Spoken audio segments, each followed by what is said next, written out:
الله الرحمن الرحيم.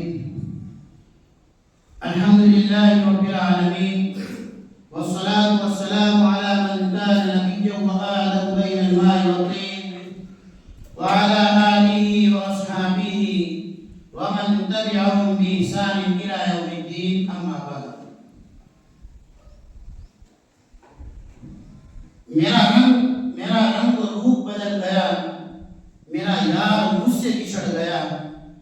میرا رنگ و روپ بدل گیا، میرا یار مجھ سے بچھڑ گیا.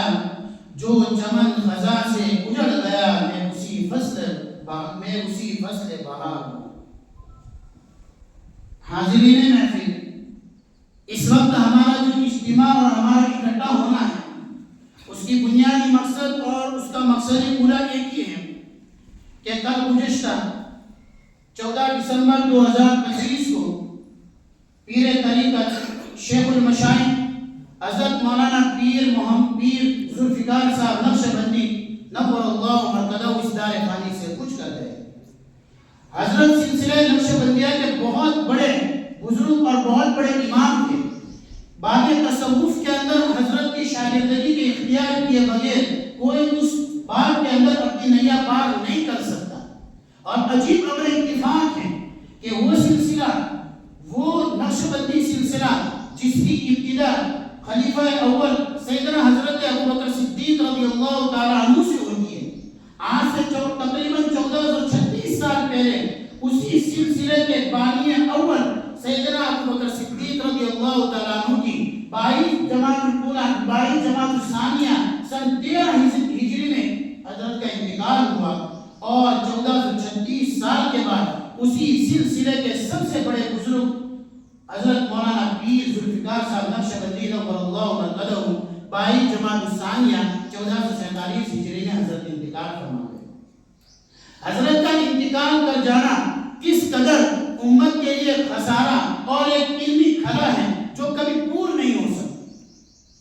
بہت سے حضراتوں نے ان کے اوپر لکھنا شروع کیا، لکھ چکے، بولنا شروع کیا، بول چکے اور آگے بول رہے ہیں. مختلف جگہوں پر جگہ پر حضرت کی تعزیتی مجلس ہو رہی ہے، حضرت کے متعلق پروگرام ہو رہے ہیں، حضرت کے خدمات، دینی خدمات اور حضرت کے اسفار اور آپ کی دینی اور اصلاحی تعلقات کے متعلق مستقل مجالس قائم کی جا رہی ہیں. لیکن یہ بات امر مسلم ہے اور یہ بات طے شدہ ہے کہ اگر آج کے 100 سال کے بعد بھی اگر حضرت کی ضرورت پڑی تو ان کا مد مقابل کوئی نہیں مل سکتا. مجھے اس موقع پر متنبی کا وہ شعر یاد آتا ہے کہ مذہب الدہور وما اتین بمثلہ، مذہب الدہور وما اتین بمثلہ ولقد اتی فعجزنا عن نظرائہ. کہ ایک نہیں سینکڑوں زمانے گزر گئے، ایک نہیں سینکڑوں سال گزر گئے، رب کعبہ کی قسم تجھ جیسا دوسرا ہمارے درمیان میں نہیں آ سکا. اور جو شاعر کہتا ہے کہ بچھڑا کچھ اس ادا سے کہ خود ہی بدل گئی، بچھڑا کچھ اس ادا سے کہ خود ہی بدل گئی، ایک شخص سارے جہاں کو ویرا کر گیا. آج حضرت کے انتقال پر ان کے خلفاء کو بلبلاتے دیکھ کر حضرت کے چاہنے والے متعلقین اور باب تصوف سے تعلق رکھنے والوں کو ہم نے جو بلبلاتے دیکھا ہے، یہ دیکھتے ہوئے ہمیں شاعر کا شعر یاد آ رہا ہے کہ اس نے صحیح موضوع پر، بلکہ یہ لگ رہا ہے شاید کسی گیت کے لیے اس نے یہی کہا تھا کہ بچھڑا کچھ اس ادا سے کہ خود ہی بدل گئی، ایک شخص سارے جہاں کو ویرا کر گیا. یکم اپریل 1953 کے اندر حضرت کی پیدائش ہوئی. 1967 میں حضرت نے میٹرک پاس کیا. 1972 میں پنجاب یونیورسٹی سے BSc الیکٹرک انجینئرنگ کی ڈگری حاصل کی. جامعہ رحمانیہ منڈی اور جامعہ قاسم العلوم ملتان سے دور حدیث شریف کی اعزازی ڈگری حاصل کی. اور اس کے بعد فقہ حنفی کی سب سے بڑی اور سب سے معتبر کتاب عمدۃ الفقہ کے مصنف سید زوار حسین صاحب نقشبندی نور اللہ مرقدہ سے حضرت نے سلسلہ قائم کیا. ایک طویل سلسلہ حضرت کا ان کے ساتھ رہا اور مکتوبات امام مجدد الکسانی نور اللہ مرقدہ کو سبقاً اور ایک درس حرفاً حضرت سے پڑھا. حضرت کے انتقال کے بعد آپ نے خواجہ غلام حبیب نقشبندی مجددی نور اللہ مرقدہ سے 1980 میں آپ نے بیعت کی اور 3 سال کے مختصر سے عرصے کے اندر 1983 کے اندر حضرت کو خلافت سے نوازا گیا.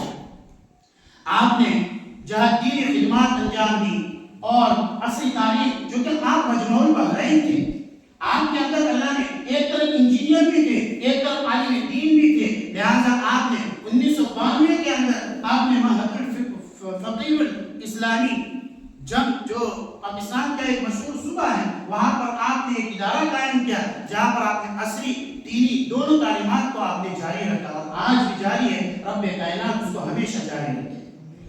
آپ کی کتابیں اگر ان کتابوں کو اگر عدد شمار کیا جائے 200 سے زائد آپ کی کتابیں بنتی ہیں، جن میں سے چند کتابیں کہ فقیر کا پیغام، نئی نسل کے نام، عمل سے زندگی بنتی ہے، باجا سراج زندگی۔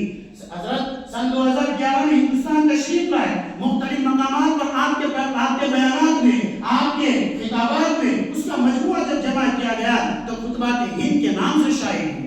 معمولات سلسلہ عالیہ نقشبندیہ، اہل دل کو تڑپا دینے والے واقعات اور نماز کے اسرار و رموز اور حیات حبیب۔ جب آپ کے پیر و مرشد حضرت مولانا حضرت خواجہ حبیب صاحب کا انتقال ہو گیا تو آپ نے ان کے سوانے پر، آپ نے ان کے حیات زندگی پر ایک کتاب لکھی جس کا نام آپ نے حیات حبیب رکھا۔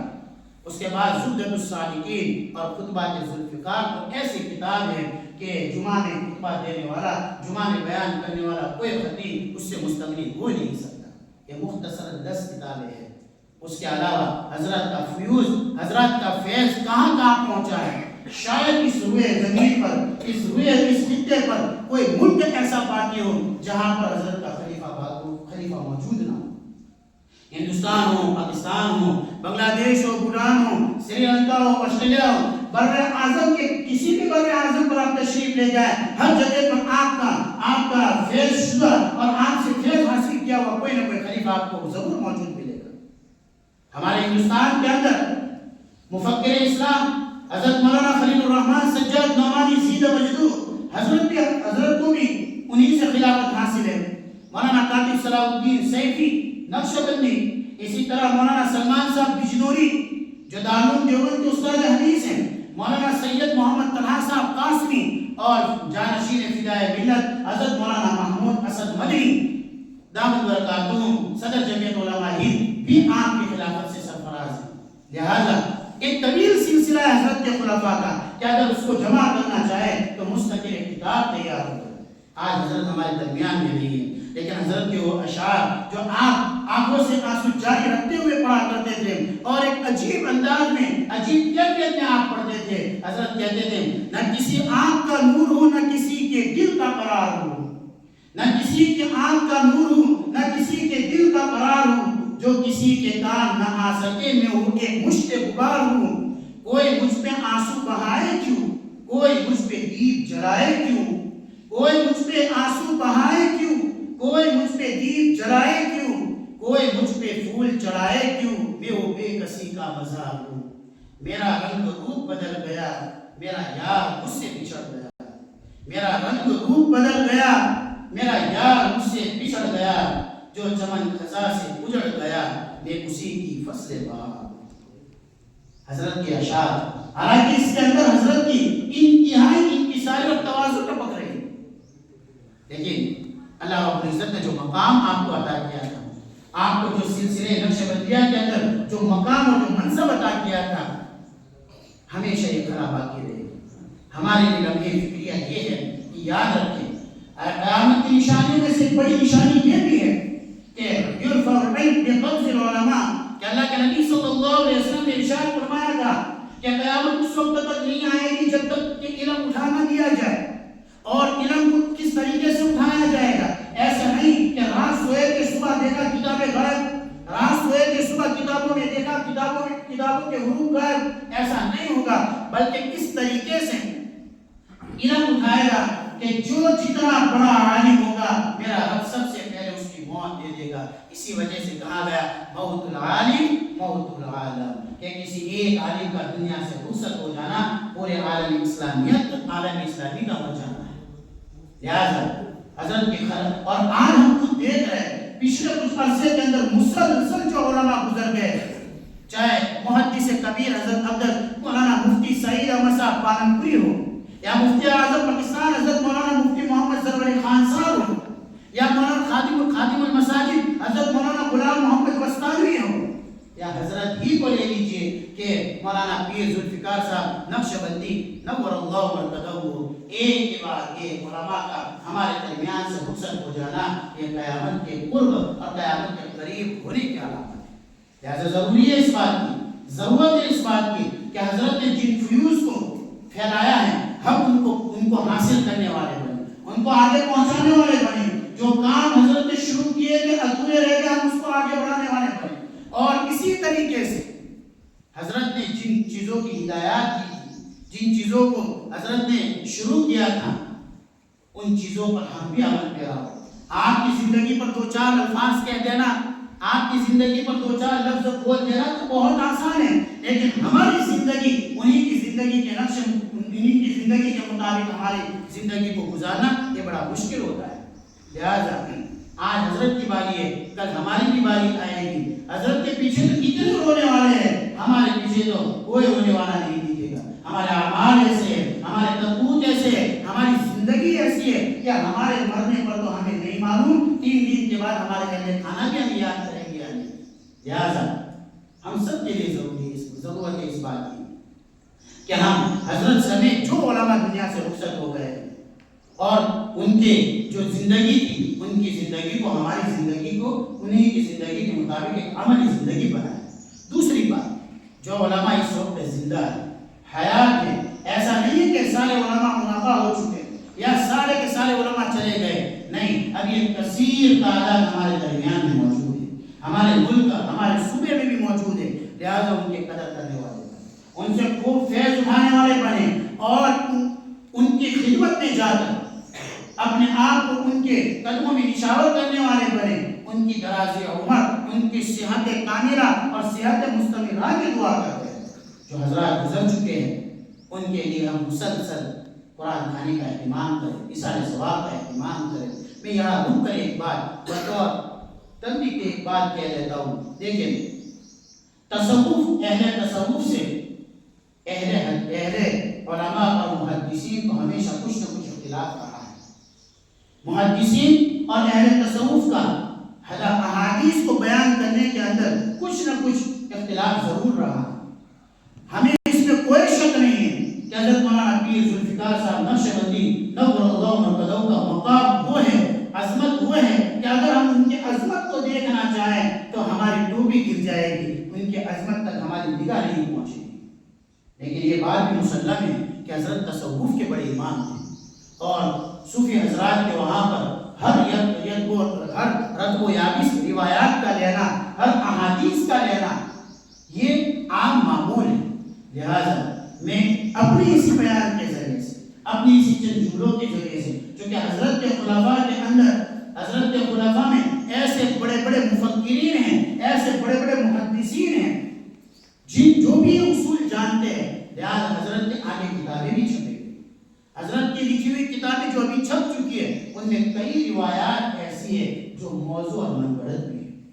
لہذا جہاں ہمیں حضرت کی علمی صلاحیت ہمیں مسلم ہے، وہاں پر ہمیں حفظ احادیث کو پیش نظر رکھتے ہوئے ہمیں یہ بھی کرنا چاہیے، یا تو ان احادیث کو قطع و برود کرے، یا تو ہٹا دیا جائے، یا تو کم از کم اس کے اوپر حکم لگا دیا جائے۔ میں اپنے اسی مختصر سے جملے میں حضرت کے اہل خانہ کو، ان کے تمام خلفاء کو، تصوف سے تعلق رکھنے والے تمام حضرات کو میں تعزیت مسنونہ پیش کرتا ہوں، اور اخیر میں صدر محترم حضرت قاری صاحب صاحب اور اسی طریقے سے ہم نائب صدر حافظ اللہ بخش صاحب کا میں بہت شکریہ ادا کرتا ہوں، چونکہ ہم نے آج حضرت کے متعلق مختصر مجلس کا انعقاد کا پہلے ہی طے کر چکے تھے، لیکن ہمارا اتنے بڑے پیمانے پر نہیں تھا۔ ہم نے طلباء کے درمیان میں کچھ رکھنے کو کہا، لیکن حضرت نے ہمیں توجہ دلائی اور انہی نے آ کر ہماری رہنمائی کی اور کہا کہ بہتر یہی ہے کہ اطراف اور اطراف کے علماء اکرام کو بھی دعوت دی جائے، چونکہ تصوف ہمارے یہاں سے کثیر تعداد وہ ہے جو غالباً ہر ماہ یا 2 ماہ پر عالمین جاتی ہے، خانقاہ کے اندر وہ لوگ جاتے ہیں، وہ بدقسمتی سے ابھی پہنچ نہیں سکے، ورنہ وہ لوگ بھی خانقاہ میں ضرور جاتے ہیں۔ لہذا انہی کو مد نظر رکھتے ہوئے ہم نے کہا، چونکہ تصوف کے بڑے امام حضرت جب دنیا سے رخصت ہو گئے اور عالمین کے جو شیخ ہیں، شیخ عبادہ صاحب حضرت بھی نقشبندی سلسلے سے، لہذا ہم نے اسی سلسلے کو سامنے رکھتے ہوئے ہم نے یہ مجلس منعقد کی تاکہ حضرت کی خدمت عالیہ کے متعلق کچھ باتیں ہمارے گوش گزار ہو. رب کائنات کئی ہوئی باتوں پر ہمیں عمل کی توفیق عطا فرمائے. حضرت کی خدمت عالیہ کو, خدمت دینیہ کو اللہ قبول فرمائے, ان کے حسنات کو قبول فرمائے, سیئات کو معاف فرمائے, جنت الفردوس میں اعلیٰ مقام عطا فرمائے. ان کے خلفاء اور اہل خانہ کو اور پسماندگان کو صبر جمیل عطا فرمائے. ان کے کاموں کو مزید آگے بڑھانے کی ہمیں توفیق عطا فرمائے. جو کام ادھورے ہیں ان کو بآخر تکمیل تک پہنچائے, اور اللہ رب العزت ہماری زندگی کو ان کی زندگی کے مطابق ہمیں اپنی زندگی گزارنے کی توفیق عطا فرمائے. آمین. وآخر دعوانا ان الحمد للہ.